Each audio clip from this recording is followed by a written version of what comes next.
Salut les sportifs, j'espère que vous vous portez bien, qu'il fasse beau, qu'il fasse gris, qu'il fasse chaud, qu'il fasse froid. Le sport doit être là.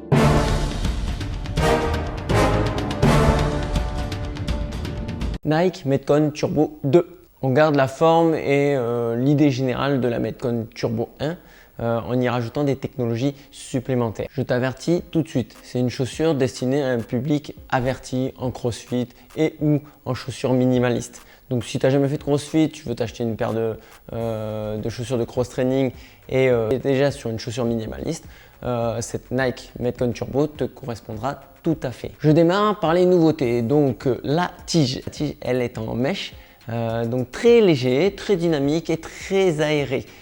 C'est également doublé au niveau du gros orteil. Donc la boîte à orteil, elle, la Tossbox, elle est bien protégée. Si tu es amené à faire X tricks en gymnastique, tu ne seras pas dérangé par la légèreté en tout cas. Ensuite de ça, au niveau de la tige, je me dirige vers l'arrière de la chaussure. La matière change, est beaucoup plus rigide et un peu moins respirant forcément pour donner donc de la rigidité à la chaussure et avoir un emplacement au niveau talon très solide. Car comme sur la première, toute la chaussure est un véritable chewing-gum. Voilà, un chewing-gum. Pourquoi la chaussure est-elle si flex? C'est parce qu'en fait, le secret de la Metcon Turbo, c'est sa semelle intermédiaire qui est démontable. Cette semelle intermédiaire va servir également de semelle de propreté. Donc attention pour les gens qui portent des semelles orthopédiques, ça va très peu fonctionner ou alors il va falloir prendre une bonne taille supplémentaire. Parlant de la taille, moi là j'ai pris ma taille de chaussures de sport classique, il n'y a pas de souci. Comme sur la première version où il fallait prendre une bonne demi-pointure au-dessus.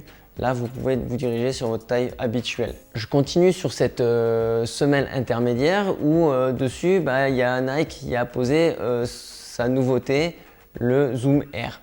Cette fameuse bulle d'air au niveau du médio-pied qui au début, quand tu mets la chaussure, est ultra gênant. Enfin, c'est mon avis perso, tu sens que ça sous le pied. Et dès que tu commences donc les activités, cette bulle d'air se fait complètement oublier, voire même ça vient y rajouter du confort et de la dynamique à la chaussure, ce qui n'était pas du tout présent sur la première Metcon, surtout pour le côté confort. On est toujours sur la mousse React, elle fait très bien le travail. Quand je dis fait très bien le travail, elle ne s'écrase pas, elle dure dans le temps, elle est stable et évidemment le premier point le plus important c'est qu'elle est très légère.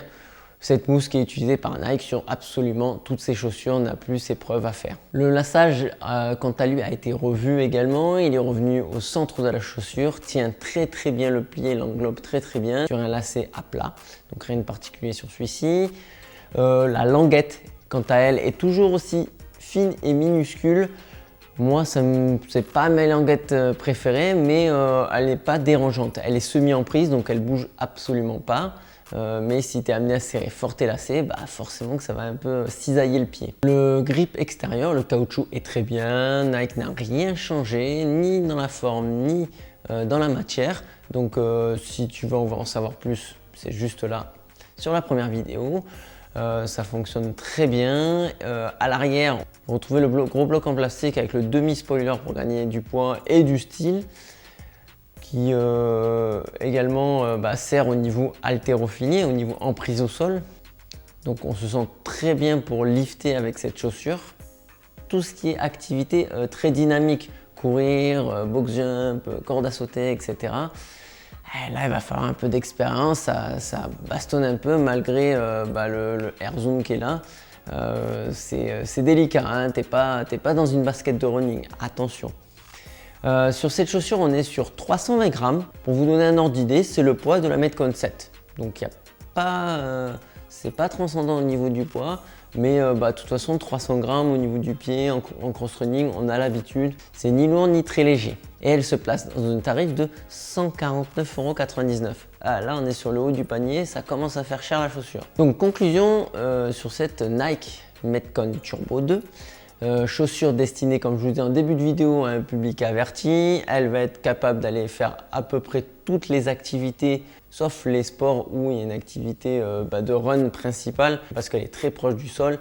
à moins que tu aies l'habitude d'une foulée minimaliste. Mais moi personnellement, je n'irai pas dépasser les 2-3 km avec ce type de chaussures.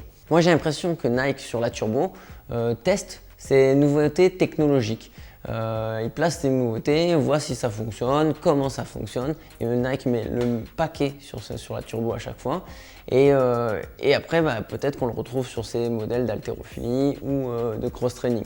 Donc, on verra si le Air Zoom, on le retrouve sur la Metcon éventuellement 8, qui sortira censément dans l'été, si ça continue dans la logique de sortie de l'année dernière.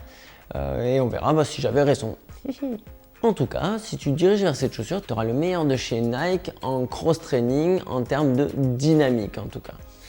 Par contre, faut dire ce qui est, c'est une chaussure qui est un peu chère globalement par rapport à la chaussure de cross-training. J'espère que cette vidéo de test t'aura plu et si tu as des questions, n'hésite pas à les mettre en commentaire, à mettre un pouce bleu, à t'abonner à ma chaîne et activer les notifications. Je te dis cross-training, trail et saucisson, portez-vous bien surtout.